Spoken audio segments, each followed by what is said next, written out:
محفل کے اندر قوالوں پر اور قوالن پر پیسے لٹانا ہو کیمرے میں آنے کے لیے تو پھر ہزاروں لٹا دیں گے، اور ماں دوا کو مانگ رہی ہو کہے گی بڑھیا بڈھی کب تک تمہاری دوا کا میں بوجھ اٹھاتا رہوں، دوسرے بچے نہیں ہیں تمہارے ان سے نہیں مانگتی.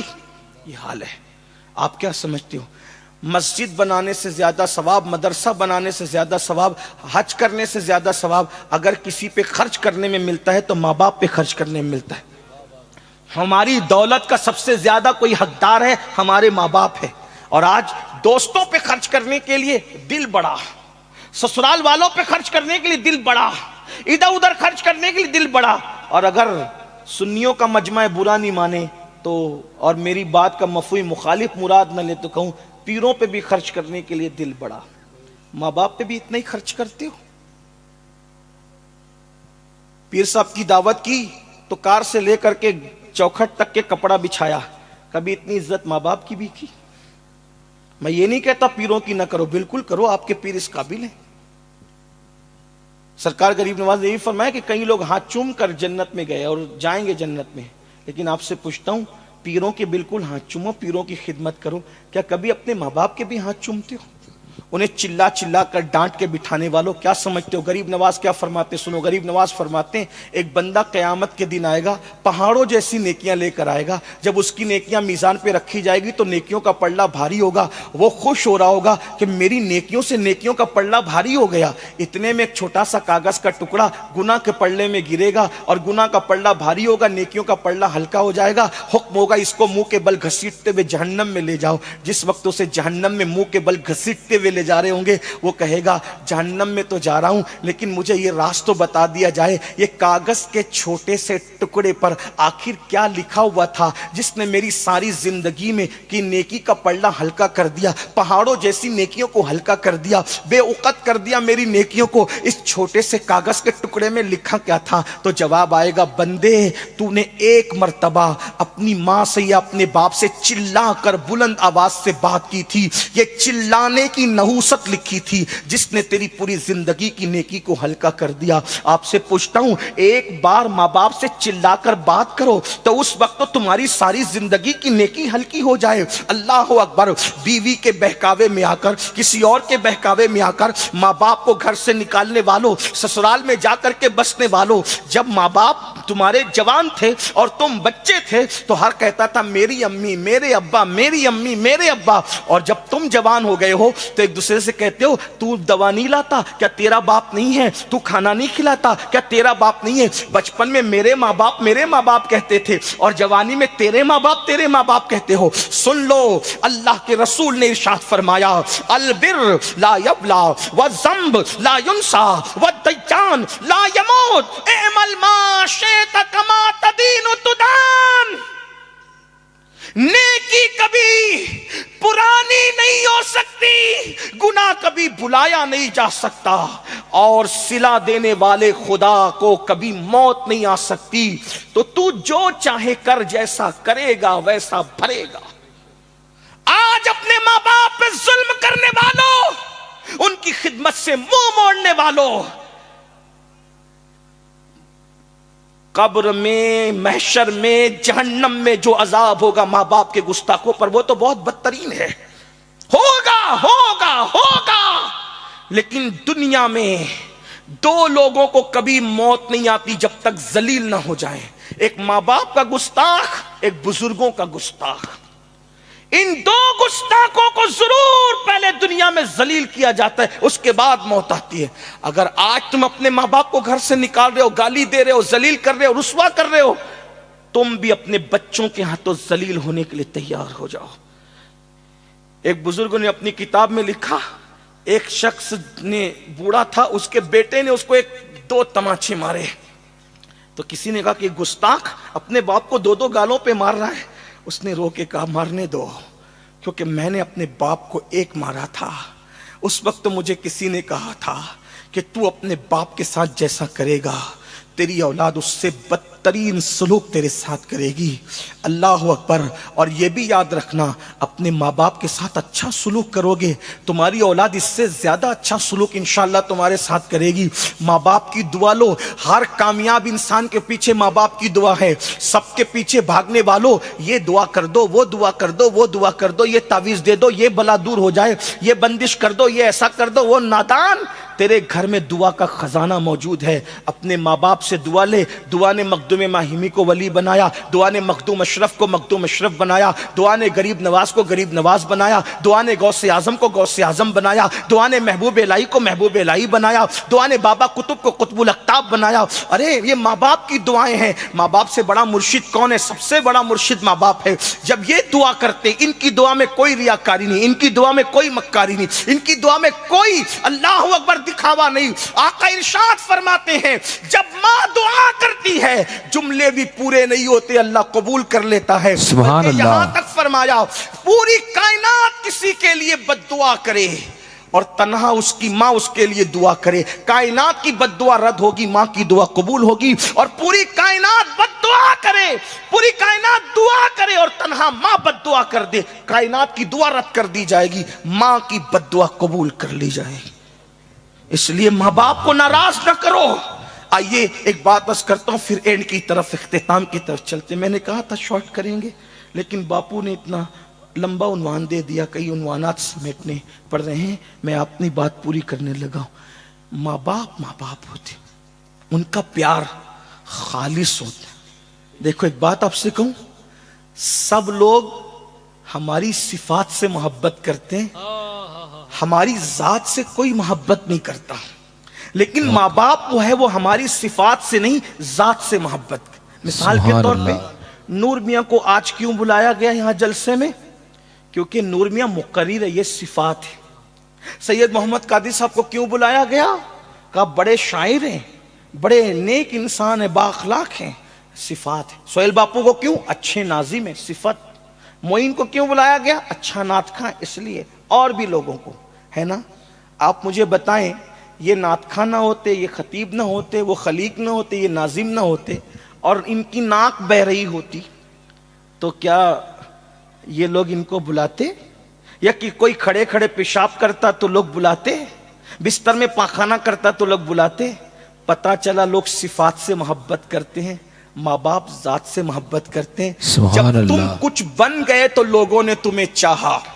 سسرال والوں نے اس لیے اپنایا کہ تیرا کاروبار اچھا تھا، تیری صورت اچھی تھی، تو نوجوان تھا، ہٹا کٹا، اس لیے اپنایا۔ بیوی اس لیے بیوی بنی کہ تو اس کا حق ادا کرنے کے قابل تھا، صفت کی بنیاد پہ بیوی تیری بیوی بنی۔ سسرال والے صفات کی بنیاد پہ تجھے داماد بنائے، لیکن جس دن تیری ناک بہتی تھی اور جس دن تو بستر میں پیشاب کرتا تھا، پاخانہ کرتا تھا، نہ تو ادیب تھا، نہ خطیب تھا، نہ مفکر تھا، نہ دائی تھا، نہ ناظم تھا، نہ نعت خواں تھا، تو صرف انسان تھا۔ اس وقت تو ماں اپنے دوپٹے سے ناک پوچھ کے کہتی تھی میرا لال۔ جب سبحان اللہ، پیشاب کرتا تھا ماں سینے سے لگا کے کہتی تھی میرا چاند۔ آپ سے پوچھنا چاہتا ہوں، ان ماں باپ کو ہم نے صلہ کیا دیا جس کے وجود پر پیشاب کر کر کے تم جوانی کی دہلیز پر پہنچے ہو، جن کے بستروں کو تم نے ناپاک کر کے تم نے جوانی کی منزلیں طے کی ہے؟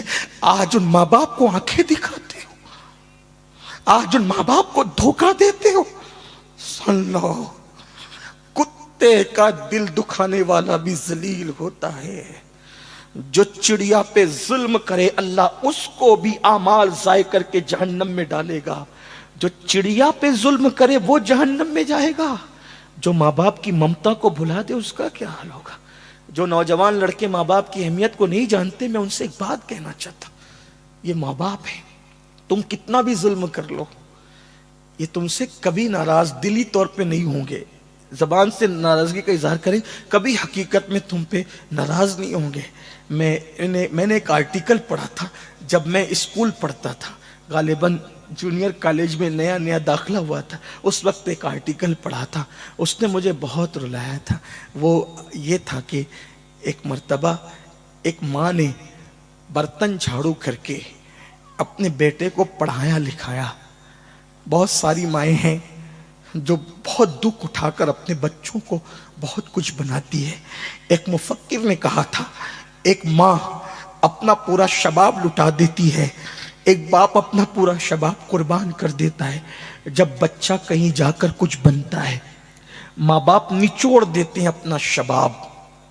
یہاں وہ وقت نہیں کہ میں ماں باپ کے عنوان پہ گفتگو کروں، لیکن محض چشم تصور سے ایک مفکر نے آسمان کی طرف دیکھا تو اس نے کیا دیکھا کہ ملائکہ اللہ سے مکالمہ کرتے ہوئے کہتے ہیں، اللہ ممتا کسے کہتے ہیں؟ توجہ، محض چشم تصور سے ایک مفکر نے دیکھا، پوچھا، فرشتے خدا سے پوچھ رہے ممتا کسے کہتے ہیں؟ تو اس وقت خدا نے شبنمی قطروں کی شبنمی نزاکت کو، تتلیوں کے باغپن کو، نسیم سحر کو، صبح کے اجالے کو، شام کی زلفوں کو، پھولوں کی نکہت کو، چمنستان کے گلوں کی جو ہے وہ نزاکتوں کو، لالا کی لالی کو، اور شفق کے جمال کو، افق کی سرخیوں کو، بلکھاتی ہوئی ندیوں کے حسن کو، موجیں مارتے ہوئے سمندر کی موجوں کے تکبر کو، پہاڑ کی استقامت کو، اور سبزہ زاروں کی سبزہ زاری کو، سنبل کے پودے کو، نرگس کے پھول کو خدا نے ایک ساتھ جمع کیا، اور جب وہ مجسم حسن ہو گیا تو پھر اس نے کسی وجود کے گود میں کسی وجود کو ڈالا، اور پھر اس وجود نے اس پورے حسن کو کسی پہ قربان کر دیا، تو کہا اس کو ممتا کہتے ہیں۔ کہا یہ مولا، یہ مکمل حسن ایک ننھی سی جان پر جو قربان کر رہا ہے، یہ حسن کیا ہے اور وہ کیا ہے؟ تو ارشاد ہوتا ہے یہ مکمل حسن کو ماں کہتے ہیں، اور اس قربانی کو بچے پہ قربان کر دینے کو ممتا کہتے ہیں۔ یہ وہ رشتہ ہے کہ ہر رشتہ کٹ سکتا ہے، ٹوٹ سکتا ہے، یہ رشتہ اتنا مضبوط ہے نہیں کٹ سکتا، بلکہ جرات کر کے کہہ رہا ہوں، خدا سے بندے کا رشتہ نہیں ٹوٹ سکتا، اور اس کے بعد یہ خدا کا کرم ہے کہ ماں باپ سے اولاد کا رشتہ کبھی نہیں ٹوٹ سکتا۔ توجہ، دوست میں جھگڑا ہو گیا، اس نے کہا تو میرا دوست نہیں، ختم بات، صحیح؟ بھائی میں جھگڑا ہو گیا، تو میرا بھائی نہیں، نام لے کے پکارے گا، وہ ساجد ایسا کرتا، عبداللہ ایسا کرتا، عبد المصطفیٰ، توڑ دیا نا رشتہ۔ اسی طرح بیوی سے جھگڑا ہوا، رشتہ توڑ دیا۔ لیکن آپ سے پوچھتا ہوں، ماں باپ سے کتنا بھی لڑ لو، جب بات آئے گی تو کیا کہو گے؟ میری امی نے ایسا کیا اور میرے ابا نے ایسا کیا۔ جب بھی بولو گے تو ان کو کیا بولو گے؟ میری ماں باپ ہی بولو گے۔ ماں باپ کے سوا کچھ اور بول سکتے ان کو؟ سوچو تو صحیح، کتنی ممتا اس میں ہے۔ تو عرض یہ کر رہا تھا کہ ایک ماں نے برتن جھاڑو کر کے محنت مشقت کر کے بیٹے کو پڑھایا، بھول یہ ہو گئی، دنیا ہی دنیا پڑھا دیا مالداری کے چکر میں، دین نہیں پڑھایا۔ میں مائیں اور بہنیں موجود ہیں تو میں ان سے کہتا ہوں ڈاکٹر بناؤ، ٹیچر بناؤ، انجینئر بناؤ، لائر بناؤ، یہ بناؤ وہ بناؤ، سب بناؤ، لیکن پہلے مسلمان بنانا اپنے بچوں کو کیوں؟ ڈاکٹر بنانا فرض نہیں، انجینئر بنانا فرض نہیں، لائر بنانا فرض نہیں، جج بنانا فرض نہیں، لیکن بچوں کو مسلمان بنانا فرض ہے۔ اگر مسلمان نہیں بنایا تو جہنم میں جلنے کے لیے تیار ہو جاؤ۔ ماں نے بنا دیا، پڑھا لکھا دیا، شادی کر دی، اچھے گھرانے میں شادی ہو گئی، پڑھی لکھی بہو آئی، تو بہو تو ساس کو موجنے کے لیے گننے کے لیے تیار نہیں تھی۔ بہو نے بیٹے سے کہا دیکھو جی، بچہ پیدا ہو گیا، تمہاری ماں کو اب میں برداشت نہیں کر سکتی، یہ تمہاری ماں کھانستی ہے، اس کو کچھ شعور نہیں ہے، یہ جاہل ہے، ان پڑھ ہے، ایسا ہے ویسا ہے، میں اس کا بوجھ نہیں اٹھا سکتی۔ اچھا پھر یا تو اپنی ماں کو رکھو یا تو مجھے رکھو، کیا فیصلہ کرنا ہے؟ ظالم بیٹے نے فیصلہ کیا ماں کا انتظام ہو جائے گا۔ ایک لوتا بیٹا تھا، ماں نے برتن جھاڑو کر کے پڑھایا تھا، محنت سے پڑھایا تھا۔ کاش کہ میرے دل کا درد، میں کوئی خطابت نہیں کر رہا ہوں، خطابت تو ہو چکی، کاش کہ میرے دل کا درد میری قوم کے جوان محسوس کر لیں۔ کتنی محنتوں سے کسی کی جوانی اجڑتی ہے نا، جب کوئی جا کر جوان ہوتا ہے۔ ماں اپنے جگر کا لہو ایک بچے کے حلق میں دودھ کی شکل میں منتقل کرتی ہے جب کوئی جا کر کے جوان ہوتا ہے۔ ایک باپ سردی، گرمی، برسات کچھ بھی دیکھے بغیر اپنا پورا شباب کسی پر نچھاور کر دیتا ہے جب کوئی جا کر کے جوان ہوتا ہے. مگر ظالم بیوی کے کہنے پہ ظالم شوہر نے کہا ماں کا انتظام کر دیں گے. اور اس نے ایک دن ماں سے کہا امی میں تمہیں آج کہیں گھمانے لے جانا چاہتا ہوں. ماں نے پہلی بار بیٹے سے سنا. ہمیشہ تو بیوی کو لے جاتا ہے, آج پہلی بار مجھے لے جا رہا ہے. ماں بڑی خوش ہوگی, اس کی تو عیدوں کی عید آ گئی. آج کار میں بیٹھی, کپ کپاتے ہوئے پیروں کو کار میں رکھا, وجود کانپنے لگا. اور اس کے بعد کار میں بیٹھی, بیٹا بات کرنے کو تیار نہ تھا. ایسے میں ایک اولڈ ہاؤس بڈھے گھر کے پاس لے گیا, وہاں ماں کو زینے پہ بٹھایا. اب بٹھا کے کہا ماں دیکھو میں چلتا ہوں, دیر نہیں کر سکتا کیونکہ کوئی دیکھ لے گا. ماں میری بیوی کہتی ہے کہ وہ تمہارے ساتھ نہیں رہ سکتی, اس لیے میری بیوی اپنا گھر بچانے کے لیے, یہ اولڈ ہاؤس ہے, بڈھا گھر ہے, یہاں عورتیں بڑے میاں بوڑھی عورتیں بوڑھے مرد یہاں رہتے ہیں, اب تم کو یہاں رہنا ہے. اچھا میں چلتا ہوں, ٹھیک ہے. یہ کہہ کے کار میں بیٹھا. ماں کی تو دنیا اجڑ گئی, ماں کی تو دنیا, اس کا تو سب کچھ اس کا بیٹا تھا. ایک بات آپ سے کہوں, میرے قائد نے مجھے ایک جملہ کہا تھا, اولاد کو بڑھاپے کا سہارا بنانے کی بجائے اولاد کو آخرت کا سہارا بنانے کی کوشش کرو. سبحان اللہ. اگر آخرت کا سہارا بنانے کی کوشش کر کے اس کو تم نے دیندار بنا دیا تو وہ بڑھاپے کا سہارا خود بخود بن جائے گا. کیا ہوا؟ ماں تو دیکھتی رہ گئی, کار چلی گئی, غبار کار بھی نظر نہیں آیا. بیٹھی بیٹھی رو رو کر دوپٹے سے آنسو پوچھ رہی تھی کہ ایسے میں اولڈ ہاؤس کے ذمہ داروں کی نظر پڑی, کوئی نیا مہمان آیا ہے. آنے کے بعد آ کر کے لوگ بیٹھ گئے. ماں تمہارا نام کیا ہے؟ یہ نام ہے. اچھا تمہیں یہیں رہنا ہے؟ ہاں مجھے یہاں چھوڑ کے جایا گیا ہے, اب یہیں رہنا ہے. ماں تمہاری کوئی اولاد ہے؟ ہاں ایک لوتا بیٹا ہے. ماں اس کا نام بتاؤ نا, نام کیا ہے؟ نہیں بتاؤں گی. ماں نام بتاؤ, کیونکہ اگر کبھی کچھ ہو گیا کم سے کم اس کو کوئی اطلاع تو ہم کر سکیں. نام بتاؤ, بتاؤ وہ کہاں رہتا ہے, نام بتاؤ. نہیں بتایا. نام بتاؤ, نہیں بتایا. ماں جی نام بتاؤ. کسی نے لقمہ بیچ میں دیتے ہوئے کہا ماں جی کو ابھی ابھی گھر سے نکالا ہے نا, اس لیے ماں اتنی ناراض ہے کہ اپنے بیٹے کا نام بھی نہیں لینا چاہتی.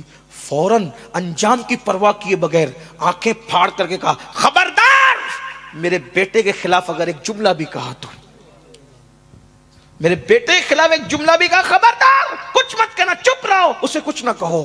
ماں جی جب بیٹے سے اتنا پیار ہے تو نام کیوں نہیں لیتی؟ کہتی میرا بیٹا بڑا مالدار بھی ہے, بڑا پڑھا لکھا بھی ہے, پورے شہر میں نامور بھی ہے, تم لوگ اس کو پہچانتے ہو.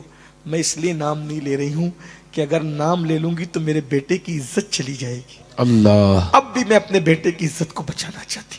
یہ ہوتی ہے ماں. آج اپنے ماں باپ پہ ظلم کرے.